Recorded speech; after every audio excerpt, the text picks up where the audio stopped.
আসসালামু আলাইকুম রহমতুল্লাহি বারাকাতুহু। প্রিয় ভাইরা, আশা করি সকলে ভালো আছেন। আমার এই পেজে থেকে আপনাদেরকে স্বাগতম। তো আমার এই ভিডিওটি আপনারা অবশ্যই শেয়ার করে দেবেন, যাতে অন্য লোকে জানতে পারে। আর অন্য লোকে জানা যদি জেনে যায়, তাহলে আপনার সওয়াব হবে। তো জিন আপনাকে স্পর্শ করতে পারবে না, জিন আপনাকে ধরতে পারবে না। আহ, কোন সূরাটি পাঠ করলে, আহ, কোন দোয়াটি পাঠ করলে আপনাকে ধরতে পারবে না, সেই সম্পর্কে আমি একটু দুইটা আলোচনা করে দেবো। আপনারা ভিডিওটি শেয়ার করে দেবেন। প্রথমত, আপনি কুরআন মাজিদের সূরা বাকারার মধ্যে রয়েছে আয়াতুল কুরসি।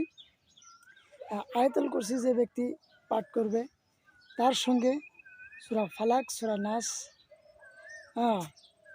এবং